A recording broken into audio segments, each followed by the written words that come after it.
안녕하세요. 오늘도 사연살롱을 찾아주셔서 감사합니다. 저는 시댁과의 질기고 질긴 악연을 떨쳐버리고 지금은 고즈넉한 바닷가 근처에서 지내고 있는 여자입니다.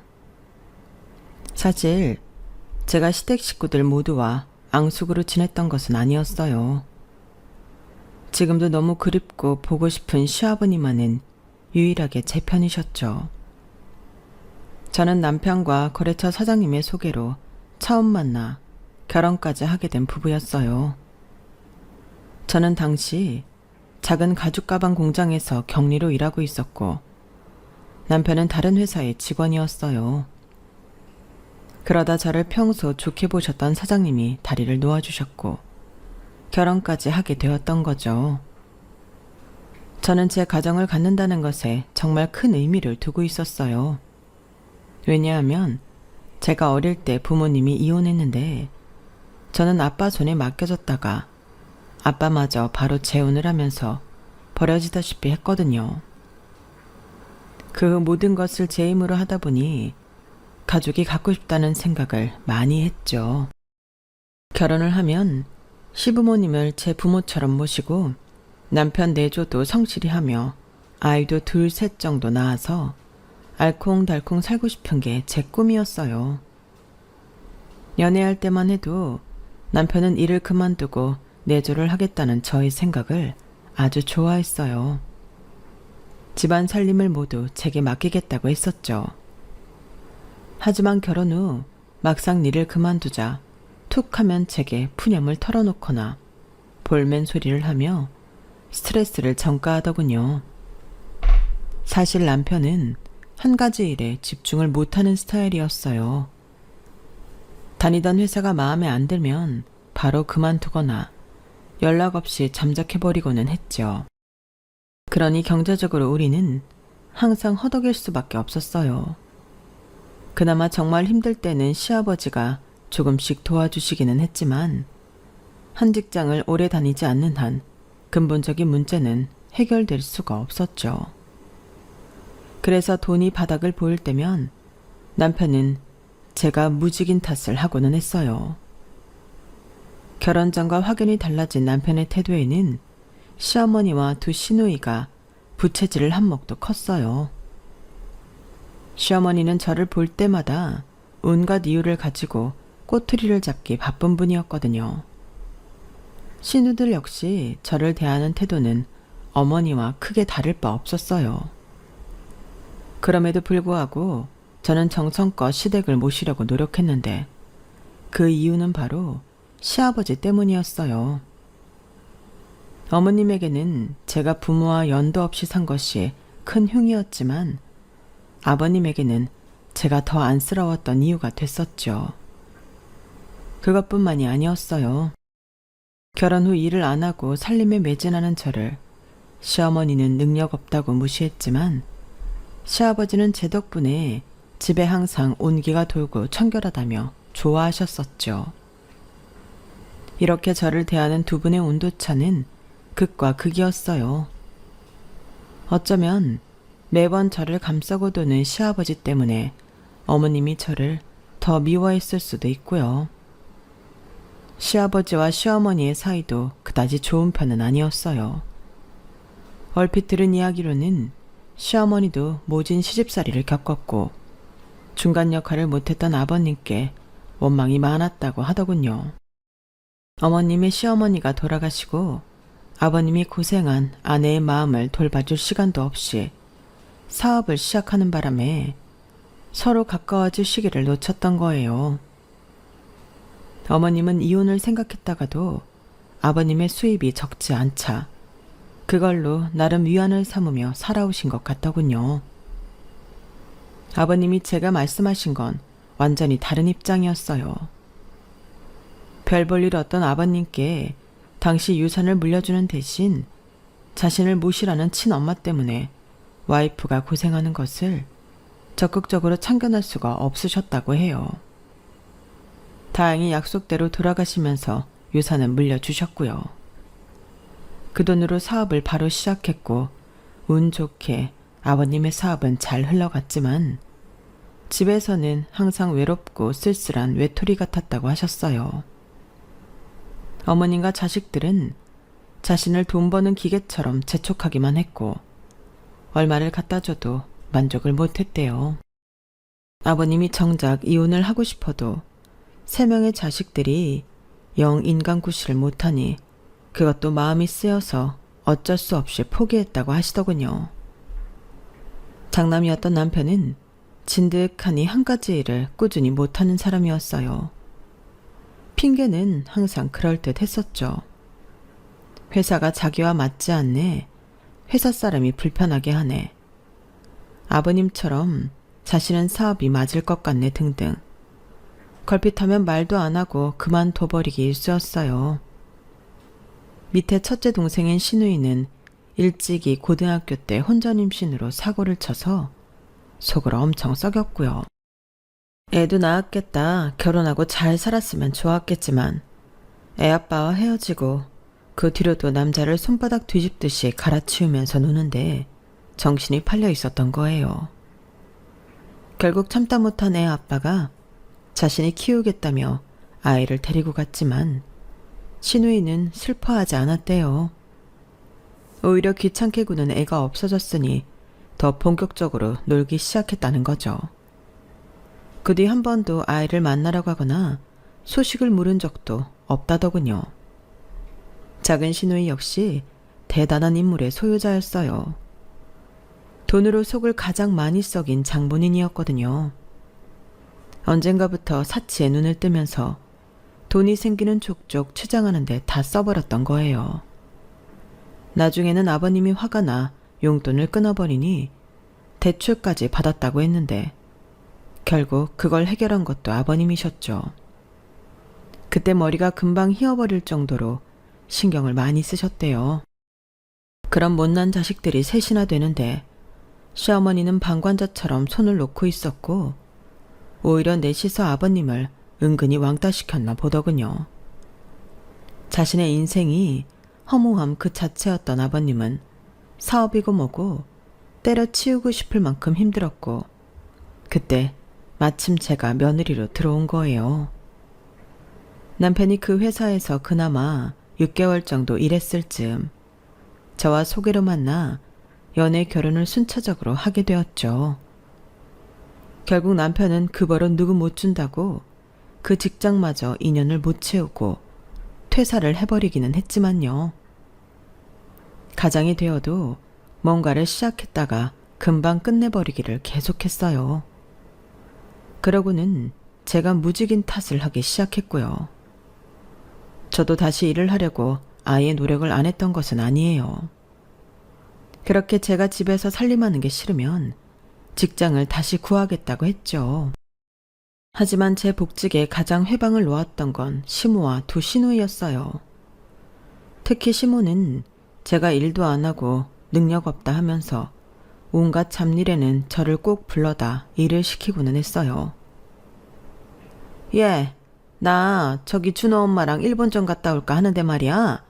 네가 여행사랑 이것저것 좀 알아봐라. 저 지금 이력서 쓰는 중인데요. 이력서는 뭐 하루 종일 쓰니? 그런 거 후딱 빨리 써버리고 내 여행 좀 알아보라니까. 그리고 이번에 시모 팔순잔치 크게 한다고 했잖아. 신경 쓸 거 많은데 취직은 무슨 취직이야. 너도 눈치가 있으면 집안에 이렇게 큰일이 있으면 애지가 아니 마무리 해놓고 일을 찾던지 하지. 참. 기호 씨가 다음 달로 실업급여가 끝나요. 당장 들어오는 돈이 없어지는데 자꾸 다른 얘기만 하고 있고 저라도 일을 좀 해볼까 해서요. 너 지금 시어머니 앞에서 내 아들 흉보는 거니? 걔가 지금 노는 걸로 보여. 다 너랑 잘 먹고 잘 살자고 큰 그림 구상 중인 거잖아. 네가 지금 나가서 1,200 번다고 살림이 나아지니? 그렇게 힘들면 아버지한테 좀 도와달라고 하든지. 너 이뻐하시잖니? 아버님이 도와주시는 게 한두 번도 아니고 자꾸 도와주시면 계속 의지하게 될까 봐서요. 저희도 결혼한 성인인데 이제는 자리를 제대로 잡아서 저희 몫은 저희가 스스로 해야 될 것 같아요.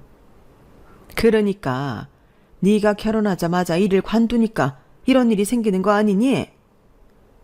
저도 기호 씨가 그렇게 빨리 일을 그만둘 줄 몰랐어요.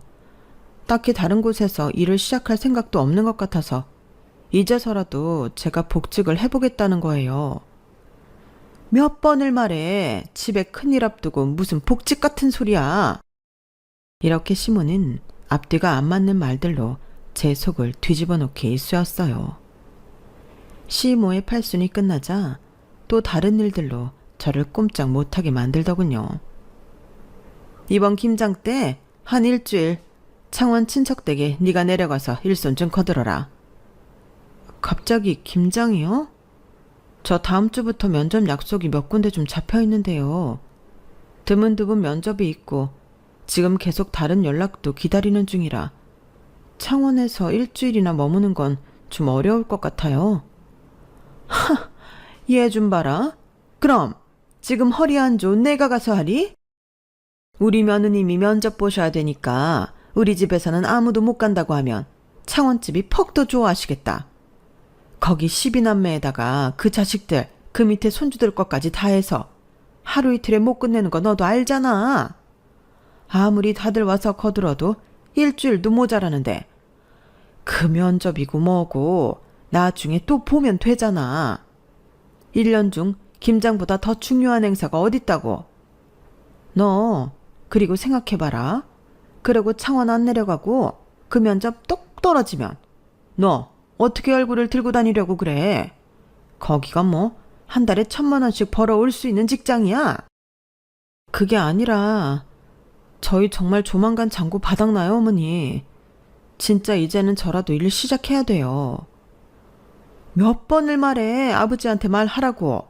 니네 몇 달 생활하는 건 충분히 주시고도 남는 분이잖아. 가서 또 며느리 애교 보여주면 척척 내놓으시겠지. 시모는 아버님이 저를 예뻐하는 것조차 시기하고 질투해 항상 곱지 않게 이야기를 했어요. 결국 저는 잡혔던 면접 일정을 일일이 연기해야만 했고 몇 군데서는 응시자의 태도가 아니라며 아예 일방적 취소를 하기도 했어요. 당연한 거죠. 결국 또 취업하는데 발목이 잡히고 만 거죠. 어쩔 수 없이 저는 또 아버님에게 고개를 숙이고 약간의 도움을 부탁드릴 수밖에 없었어요. 하지만 오히려 아버님은 제게 이렇게 말씀해 주셨어요. 혜주야, 내가 더 미안하다. 내가 아들을 잘못 키워서 애먼 너만 데려와 고생시키는구나.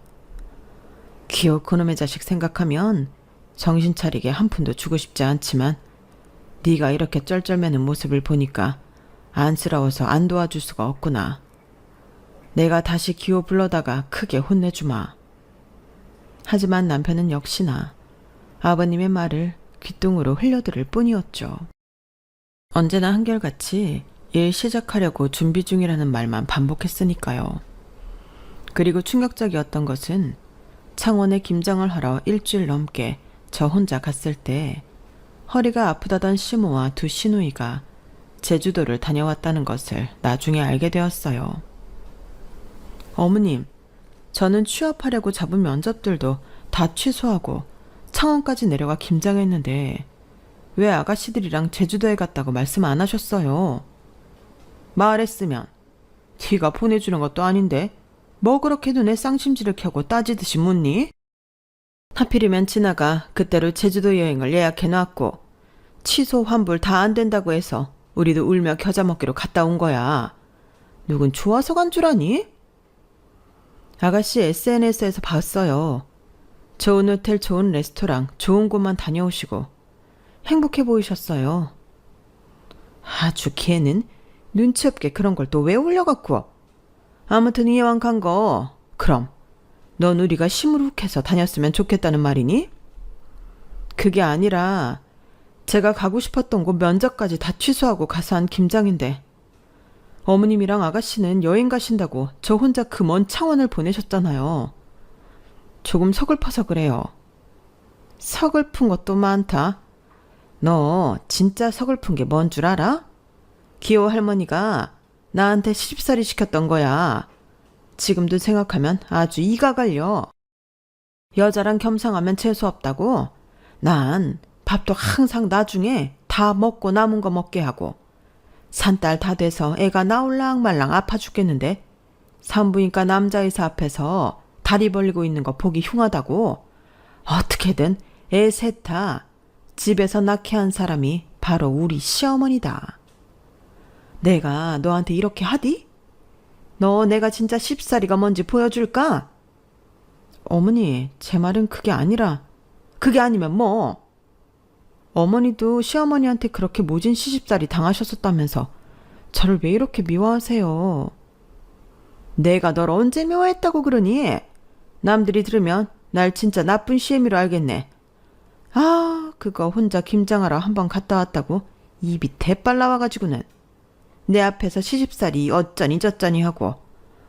원 며느리 무서워서 살겠나? 너 기호도 이렇게 잡니? 저는 더 이상 시모와는 정상적인 대화가 불가능하다는 것을 깨닫고 그냥 죄송하다는 말로 끝냈어요. 만약 시누이들이 시집에 가서 저 같은 대우를 받는다면 과연 시모는 가만히 있을까요? 하지만 제 악몽은 그게 끝이 아니더라고요. 때리는 시어머니보다 말리는 시누이가 더 밉다고 저는 그 말을 몸소 체험하게 되었죠. 아주 예전에 둘째 시누이가 아버님이 용돈을 끊어버려서 급하다며 제게 500만 원을 빌려간 적이 있는데 갑자기 그게 생각나서 전화를 했어요. 당장 제 발등에 불이 떨어졌으니까요. 아가씨, 혹시 전에 저한테서 빌려간 500만 원 있잖아요. 그거 돌려주실 수 있을까요? 한꺼번에 다 안 되면 일부라도 조금요. 그거요? 나 지금 돈 없는데? 이래저래 지금 저희도 상황이 좋지 않아서요. 상황은 나도 안 좋아요, 언니. 아빠가 용돈 줄인 다음부터 나도 맨날 적자라고요. 500이 어딨어요. 500원도 없을 판인데. 그런데 그 돈 어디에 쓰셨어요? 빌려갈 때 급하다고만 하시고 말을 안 해주셨어요. 네일샵이랑 마사지샵 회원권 끊었는데요? 네? 500만 원을 다요? 언니는 집에만 있으니까 요즘 밖에 물가를 모르나 보다. 젤 네일 한 번 꾸미는데 얼마인 줄 알아요? 제 말은 그게 아니라 저는 정말 아가씨가 급한 사정이 있는 줄 알았어요. 그래서 빌려드린 거고요. 맞아요. 나 그때 엄청 급했어요. 당장 소개팅이 연달아 3개나 잡혀있고 친구들이랑 발리 놀러 가기로 했는데 최소한 꾸미기는 해야 되잖아요. 언니, 그거 500만 원 해봤자 얼마 안 돼요. 2군데 다 회원권 연장하면 1달 반도 못 쓴다고요. 그 돈 없어진 지가 언젠데. 지금 오빠도 실업급여만 받고 있어요. 그것도 얼마 안 남았고요. 그래서 제가 취직하려고 하니까 어머님이 이 일 저 일 저한테 시키셔서 딜레이 되고 있고요. 이제 아버님 눈 마주치기도 죄송해요. 당장은 생활비 내야 되는데 아가씨는 그걸로 회원권을 끊었다뇨. 그럼 나보고 어떡하라고요? 아빠가 나한테 주는 돈을 반에 반도 안 되게 줄여버렸는데. 내가 아빠한테 아무리 얘기해도 안 듣는다니까요. 오히려 언니가 돈 필요하다고 그러면 덥석덥석 주면서 왜 친딸이 궁금하다고 그러면 저렇게 짜게 나오는 건지 나는 도무지 이해할 수가 없어요. 딸이 바뀐 건지 참나. 언니, 나도 어이없다고요. 그리고 우리 엄마가 어쨌다고요? 엄마가 언니 머리채 잡아다가 뭐 이것저것 시킨 것 마냥 말하네요. 아, 알았다. 그때 우리 제주도 가고 언니 혼자 창원 가서 김치한 것 때문에 지금 나한테 우리 엄마 흉을 보는 거예요? 언니 진짜 무서운 사람이네요. 어떻게 내 앞에서. 그리고 언니 그때 김치한 걸로 두둑히 가져다 든든히 먹었잖아요. 누가 보면 공짜로 데려다 일 시킨 줄? 제가 그때 면접 잡아놓은 것까지 다 취소해가며 김치했던 거예요. 지금 오빠가 쉬니까 저라도 일을 하려고 이력서 내고 면접 잡았던 건데. 그럼 그 불만을 일 안 하는 오빠한테 가서 얘기하지. 왜 나한테 이러냐고요. 내가 뭐 오빠 일하지 말라고 했어요? 언니 남편이잖아요. 알아서 잘 간수해야죠. 아무튼 500만 원은 나중에 여유 생기면 천천히 갚을게요. 나도 지금 빠듯해요. 가족끼리 이러지 맙시다. 네? 역시 그 엄마의 그 딸이었어요. 이기적이고 자기 일만 중요한 거고 이유 없이 큰 소리만 뻥뻥 치는 걸 보니 모녀가 맞더군요. 저는 너무 절망스러웠어요. 결혼 전만 해도 한 가족처럼 살갑게 굴던 사람들이 어떻게 이렇게 완전히 변할 수가 있는지요. 그 이후로도 시댁에서는 계속해서 이것저것 자질구레한 요구가 많았고 간간히 내고 있었던 이력서들은 아예 탈락되거나 면접 후에 저를 채용하지 않더군요. 아예 이해가 안 되는 것은 아니긴 했지만요. 저는 이름도 들어보지 못한 곳에서 대학을 나오고 그나마 했던 격리일 역시 회사에서 인정받기에는 터무니없이 짧고 누구나 할 수 있는 쉬운 일이었으니까요. 제 자존감은 계속 바닥으로 가라앉고 있었어요. 사실 남편과도 너무 헤어지고 싶었어요. 하지만 지금 남편과 당장 헤어진다고 해도 속 시원하게 해결될 것이 없다라는 생각이 드니 이러지도 저러지도 못하는 상황이 지속되었던 거고요. 게다가 다른 사람이 들으면 비웃을 수도 있지만 아버님이 너무 마음에 걸렸어요. 한 번은 제 손을 잡고 이렇게 말씀하셨거든요. 기호는 내 새끼지만 내가 봐도 정말 한심하게 짝이 없구나. 오히려 피 안 섞인 네가 나한테 이렇게 잘하는데 혜주야, 조금만 더 견뎌줄 수 없겠니? 너한테 정말 좋은 날이 올 거야. 내 말 믿어. 매번 아버님한테 도움만 받고 제대로 뭘 해드린 게 없어 죄송한 마음뿐이었어요. 하지만 아버님은 오히려 그런 저를 위로해 주시며 자신을 봐서라도 조금만 더 버텨달라고 말씀하시고는 했어요. 지금 생각해보면 제대로 된 부모가 없는 저와 제대로 된 가족이 없는 아버님이 어쩌면 서로에게 인간적인 의지를 하고 있었던 것 아닐까요? 이제는 더 이상 놀랄 것도 없겠다 싶은 순간에 정말 청천벽력 같은 일이 제게 일어나더군요. 어느 날 큰 시누이가 제게 당연히 맡겨도 문제 없다는 식으로 말을 했어요. 언니, 애 안 낳을 거죠? 아니, 못 낳는 건가?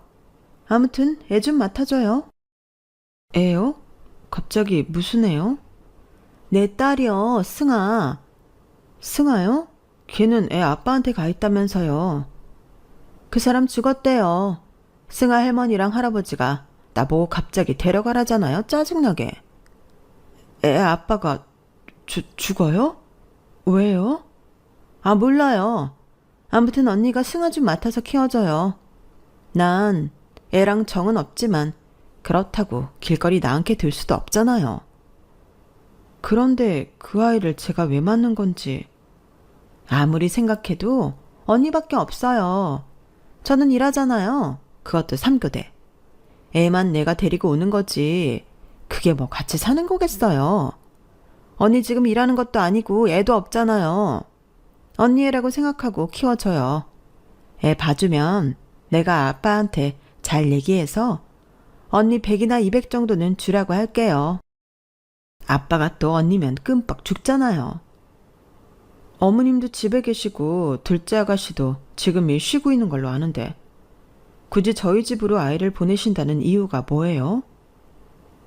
엄마 허리 안 좋은 거 다 알면서 그런 말이 나와요. 애보다 엄마 진짜 잘못되면 언니가 책임질 거예요. 나이도 많은데. 그리고 이주 걔가 뭘 알아요? 아직 20대인데 무슨 애를 키울 줄 알겠어요. 지 밥도 잘 못 챙겨 먹는 애한테. 언니 말처럼 이주 지금 잠깐 일 쉬고 있는 거지 곧 일도 시작할 테고. 마침 오빠도 집에 있겠다. 언니랑 오빠가 친자식처럼 키워달라고요.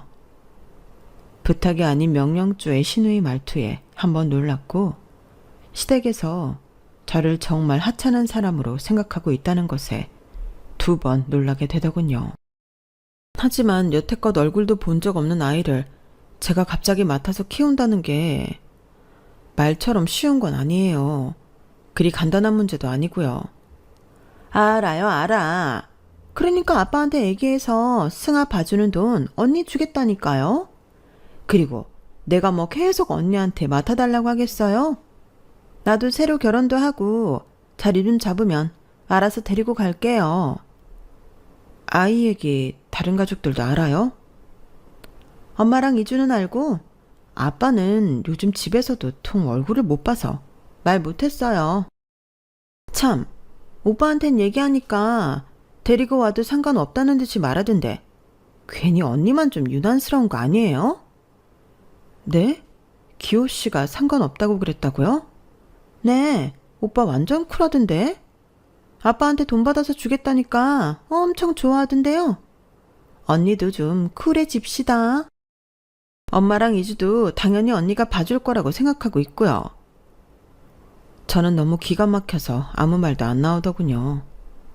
자기가 사고쳐서 낳고는 정없이 보냈던 딸을 애 아빠가 없으니 다시 데려와 저보고 키우라 하는 이 상황을 누가 이해할 수 있겠나요? 제 대답을 듣기도 전에 며칠 뒤 신우이는 승아와 캐리어 하나를 갖고 왔어요.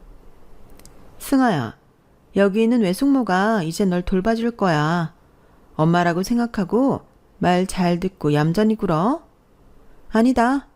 외숙모한테 엄마라고 해도 돼. 아빠 죽은 거 너도 알지? 그런데 할아버지랑 할머니가 널 나한테 버린 거야. 그런데 네가 사고치고 말썽 부리면 내가 또 널 갖다 버릴 거야. 알았지? 저는 신우의 말에 경악을 금치 못했어요. 고작 초등학교 5학년인 아이한테 그렇게 말을 하다뇨. 승아는 바뀐 환경에 낯선지 잔뜩 겁을 먹은 표정으로 얼어 있었어요. 하긴 갑자기 아빠도 없어지고 어릴 때 헤어져 얼굴도 모르고 살았던 엄마라는 사람한테 끌려왔다가 지금은 외숙모랑 지내라고 하니 어른인 저도 머리 아픈데 그 어린아이가 이 모든 상황을 어떻게 받아들이겠어요. 저는 승아를 바라보았어요. 너무 가슴 아프게도 슬픈 눈을 가지고 있는 아이였어요. 승아를 보니 어릴 때 부모님 이혼 후 오갈 데 없이 방황하던 저 같아서 울컥했어요. 제정신이 아닌 저 신우이는 정말 죽을 만큼 싫지만 이 어린 아이가 뭔 죄가 있겠냐 싶은 약한 마음이 올라왔어요. 아이는 울먹이는 얼굴로 말도 못하고 서 있었고 신우이는 얼른 떼어놓고 가고 싶다는 투로 말하더군요. 저 지금 출근하러 가야 돼요. 제가 바빠도 얘 전학수속은 며칠 내로 해놓을게요. 그냥 언니는 잘 먹이고 잘 입히고 잘 재우시면 돼요. 똑똑하고 어쩌고 저쩌고 바른 아이로 키우겠다는 부담 전혀 안 가지셔도 되고요. 그냥 기본만 해주세요. 알았죠? 아가씨, 잠깐만요. 왜요? 너무 이렇게 갑자기. 갑자기라뇨. 내가 애 이야기 꺼낸 지가 벌써 며칠이나 지났는데요. 아무리 그래도 제가 맞겠다고 대답한 건 아니었잖아요. 오빠랑도 그날 이후 싸워서 말도 안 하고 있다고요. 언니, 여기 가장인 오빠가 괜찮다는데 진짜 자꾸 왜 이래요? 얘가 다 큰 성인도 아니고 그냥 밥만 잘 먹이면 되는 애인데 뭐가 문제예요? 그렇게 간단한 일이면 아가씨가 키우면 되잖아요. 며칠 돌봐달라는 것도 아니고 저보고 아가씨 애를 키우라뇨. 신우이는 저를 잡아먹을 듯이 째려보더군요. 언니, 혹시 돈 때문에 이러는 거예요? 네? 돈이요? 아빠한테 돈 더 받아달라는 거 아니냐고요. 아가씨, 우선 주는 대로 받다가 너무 힘들면 내가 언니한테 돈 많이 주라고 다시 얘기할게요. 아가씨, 아버님은 갑자기 무슨 죄예요? 어려서 헤어진 손녀가 갑자기 돌아와서는 그 양육비를 아버님한테 전가하다뇨. 언니, 좀 주제 넘는 것 같은데요. 우리 아빠예요. 딸년이 지금 없던 애가 생겨서 죽겠다는데 그거 못 본 척 하겠어요? 그리고 언니가 몰라서 그러는데 아빠 생각보다 훨씬 돈 많아요. 우리한테 안 내놔서 문제지. 우리 다 알잖아요. 아빠가 언니 예뻐하는 거. 그게 아니라, 모르겠고, 나 지금 진짜 가야 된다니까요. 잘 부탁해요. 아가씨, 아가씨! 신우는 언제 불렀는지도 모르겠는 집 앞의 택시에 낼름 올라타서는 쏜살같이 사라지더군요. 전 넋이 나간 얼굴로 택시 뒤 꽁무니만 보고 있다가 승아 생각이 나서 다시 집 안으로 들어갔어요. 아이는 무릎을 감싸 안고 닭똥 같은 눈물을 뚝뚝 흘리며 구석에 숨어 있더군요. 아이가 우는 모습을 보니 미칠 것 같았어요. 어린 채가 거기 있었거든요. 순간 저는 그 아이를 거둬야겠다는 생각이 번쩍 들었어요. 저는 착한 사람도 아니고 여태껏 선한 일하면서 살아온 사람도 아니었는데 우는 아이 앞에서 마냥 지켜주고 싶다는 마음뿐이었어요. 저도 모르게 승아에게 다가가 꼭 안아주니 같이 울음을 터지고 말았어요. 승아라고 했지? 외숙모 이름은 한혜주야. 우리 처음 보는 거지? 네. 너가 돌아가신 아빠랑 산 이후에 외숙모가 여기에 시집 온 거라서 우린 한 번도 만난 적이 없어. 그런데 이상하게 네가 되게 반갑다? 기분이 참 이상해. 저는 그럼 이제 외숙모랑 사는 거예요? 여기 외삼촌도 이따 오실 거야. 외할머니랑 외할아버지 다른 이모도 만나봤니? 아니요. 엄마가 바로 차 타고 여기로 데리고 왔어요. 여기가 앞으로 살 집이라고 하면서. 아까 외숙모가 좀 큰 소리 내서 놀랐지. 미안해. 네가 있다는 걸 잠깐 잊고 있었어. 나도 워낙 어릴 때 그분들이랑 헤어져서 만나도 하나도 기억 안 날 거야. 그러니까 승아야, 그냥 우리 뭐든지 다시 시작한다고 생각해 볼까? 앞으로 벌어질 일들이나 사는 날들 모두 그냥 전부 처음 하는 것들이구나 하고 생각하렴. 네가 처음 초등학교에 들어가서 새 친구들과 어색했던 것처럼 말이야. 하지만 시간이 좀 지나고 나니까 익숙해졌지? 여기도 마찬가지야. 승아는 엄청 착한 아이였어요. 제 말에 귀 기울이며 고개를 끄덕이더군요. 그때 전화벨이 요란하게 울렸어요. 혜주야, 승아가 정말 그 집으로 간 거니? 네, 아버님. 지금 옆에 있어요. 아휴, 세상에. 내가 요즘 좀 바빴더니 지나 걔가 사고를 단단히 쳐놨구나. 승아를 왜 거기에다 데려다 놓은 거야? 저도 무슨 상황인지는 잘 모르겠지만 아이가 참 착해요. 내가 죄인이다 해주야. 네가 뭔 죄가 있다고 이 집에 들어와 낳지도 않은 애를 키우게 된 건지. 나는 입이 10개라도 할 말이 없다.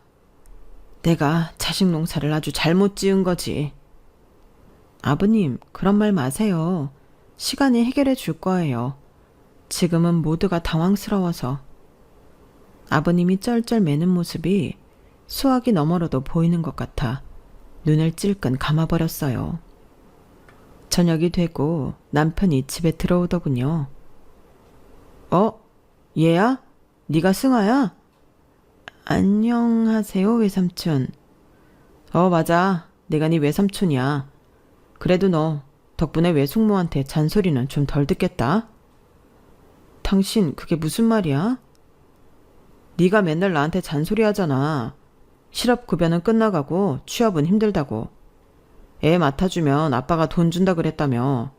이제 합당한 이유로 아빠한테 돈 받을 수 있게 된 거잖아. 여보, 그게 지금 당신이 해도 되는 말이라고 생각해? 제발 정신 좀 차려. 아이 빌미로 돈을 더 받을 생각이나 하다니 당신이 사람이야? 말 좀 가려서 하자. 애 앞에서.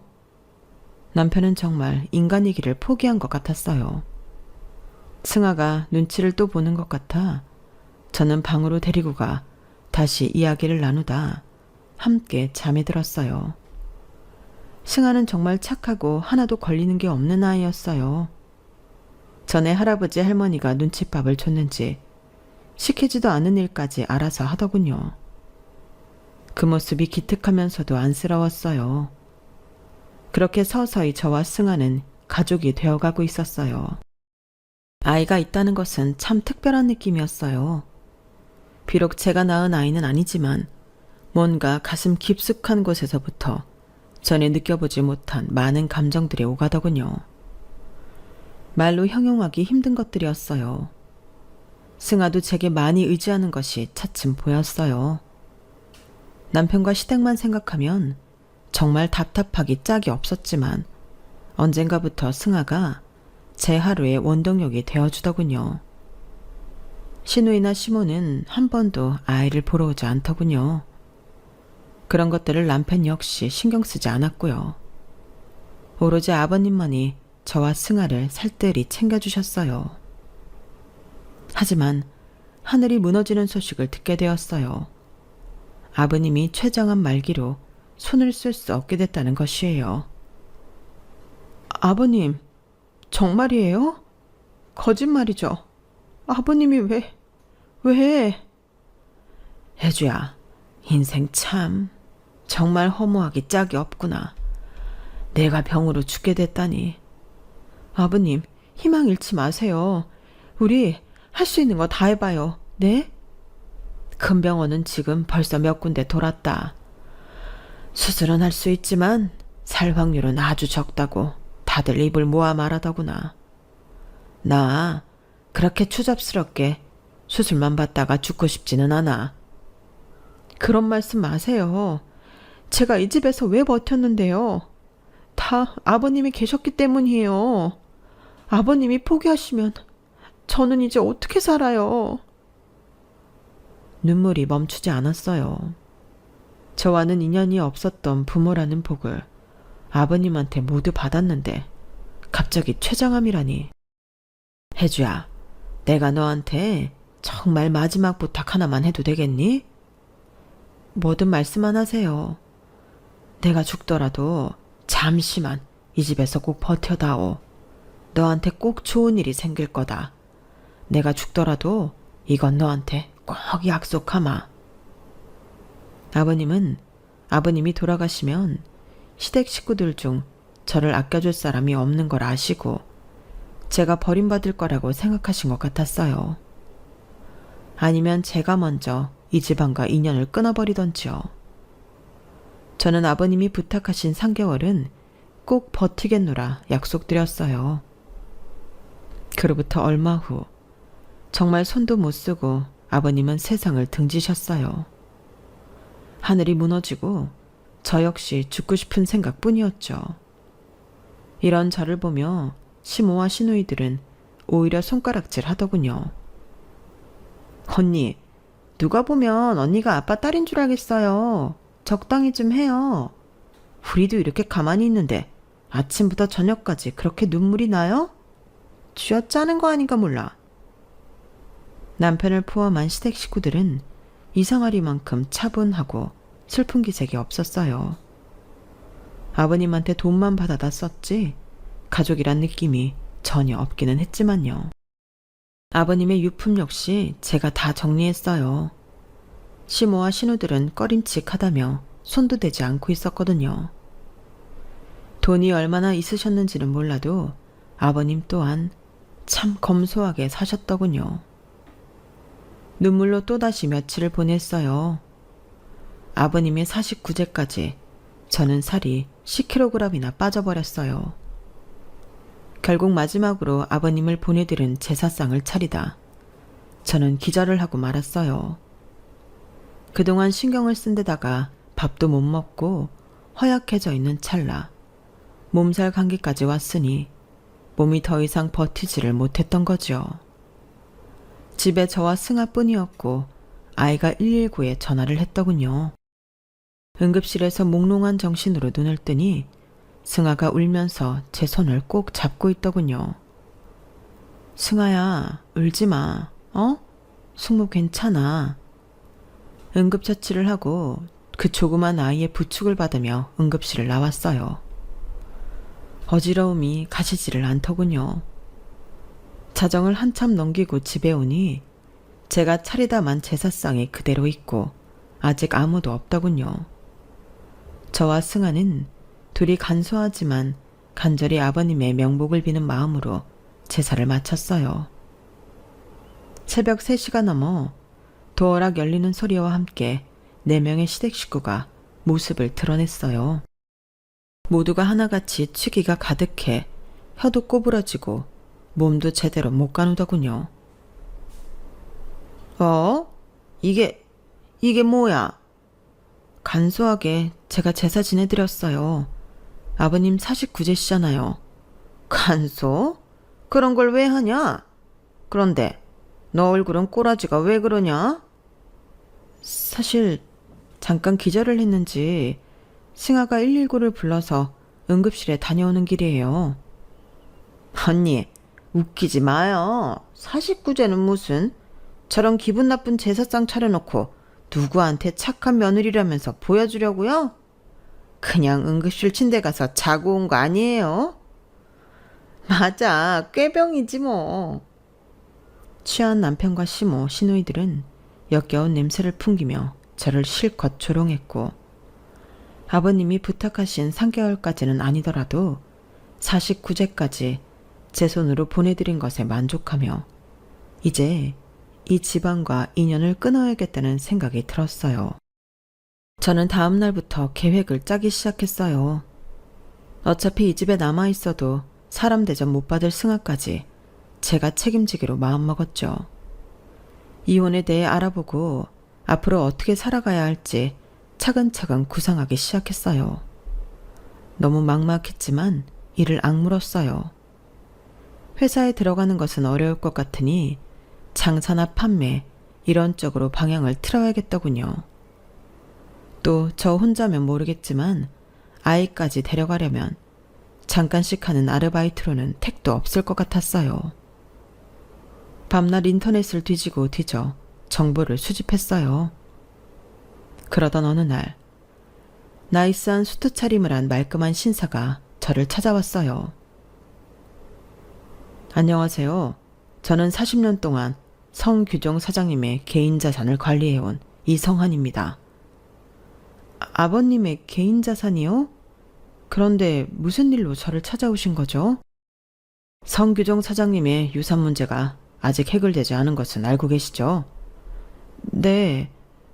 그런데 어차피 저는 며느리이고 딱히 그 분야는 알지도 못해서 그냥 진행 중이라는 것만 알고 있어요.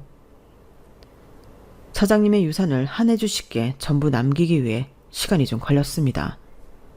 네? 유산을 제게 남겨요? 아버님 유산을요? 네. 지금 사모님이셨던 이지미 씨, 큰아들 성기호 씨, 둘째 딸 성진아 씨, 막내딸 성희주 씨가 유산에 손도 대지 못하도록 성 사장님이 할 수 있는 모든 것을 하고 가셨습니다. 아니, 아버님 유산은 당연히 그쪽 식구들이 가져가는 거 아닌가요? 네. 지금 우리나라 현행법상으로는 그렇습니다. 하지만 법적으로 문제가 없으면서도 며느리인 한혜주님께 오롯이 물려줄 수 있는 방법을 오랫동안 저와 함께 찾아보셨었습니다. 알고 보니 사모님과 세 자녀분들은 성 사장님의 재산만 바라고 빨리 운명하시길 바랬더군요. 그 셋이서 몰래 이야기를 나눴던 파일까지 다 있습니다. 이성한 씨는 제게 그 녹음을 들려줬고 듣는 내내 몸이 부들부들 떨렸어요. 엄마, 아빠 죽는 거 맞아? 나 얼마나 받을 수 있는 거야? 최장암이 암 중에 거의 최고 살인마라는데 네 아빠가 살아나겠니? 하긴 그게 아빠라고 할 수 있니? 지 와이프랑 자식들한테는 그렇게 돈 아끼더니 혜주한테 하는 것 봐라. 맞아. 나도 진짜 아빠 유산 보고 여태까지 참은 거야. 나를 얼마나 나쁜 딸년 취급했는데. 야, 나는 장남 대접도 아예 못 받았어. 내가 말을 안 해서 그렇지 사는 게 아니었다고. 집에서는 혜주가 긁어대지. 아빠는 계속 일하라고 뭐라 하지. 오빠는 좀 심했어. 겁나 오랜 기간 많이 놀았잖아. 야, 너만 하겠냐? 예, 아무튼 니네 아빠 죽으면 장례 빨리 싹 끝내고 혜주도 내보내고 우리끼리 편하게 좀 살아보자. 아, 그동안 얼마나 숨 막혔던지. 우리 노래방부터 갈까? 예의상 3호곡은 불러야 할 것 같은데? 모자란 년. 3호곡은 엄마한테 하는 노래고 노래방 가서 찬송가나 불러라. 좋은 데 가시라고. 이것 말고도 다른 대화를 더 들려줬지만 저는 구역질이나 더 들을 수 없었어요. 성 사장님이 집안에 도청까지 해가면서 수집한 녹음입니다. 그 외에도 그동안 다른 가족이 사장님을 외면해왔던 일들을 서면으로도 남기셨고 영상으로도 직접 남기셨습니다. 영상으로 아버님이 남겼다고요? 네. 그리고 마지막에 하신 말씀이 다른 가족들에게는 한 푼도 줄 수 없고 오로지 한혜주 씨에게만 모든 것을 남기겠다고 유언하신 영상입니다. 저는 오열하며 쓰러졌고 한참 동안 아버님 영상 사진을 안고 있을 수밖에 없었어요. 그 다음은 여러분이 상상하시는 그대로예요. 모든 진실을 안 낸 사람은 온갖 지저분한 방법을 동원했고 길고 긴 법정 싸움이 오갔어요. 3년에 걸쳐 결국 아버님의 유산은 대부분 제게 상속이 되었죠. 아버님 유산만 믿고 있던 내 인간들은 지금도 아버님만 탓하며 잘못을 뉘우치지 못한 채 어디선가 살고 있겠죠. 다행히 승아는 제가 데리고 왔어요. 아직 법적 절차가 좀 남아있지만 승아 본인이 저와 함께 있고 싶다는 뜻을 강하게 어필하고 있으니 역시나 좋은 결말을 기대하고 있답니다. 오늘은 승아와 솜사탕을 나눠 먹으며 바닷가를 산책해야겠네요. 글을 쓰다 보니 아버님이 너무 보고 싶네요. 조만간 찾아뵈러 가야겠어요. 지금까지 저희 사연 들어주셔서 감사합니다. 여러분도 항상 건강하시고 즐거운 날들만 가득하시길 바랍니다. 여러분, 사연 댓글에 응원과 현명한 조언 부탁드려요. 좋아요와 구독은 저에게 큰 힘이 됩니다. 오늘도 좋은 일 가득하세요.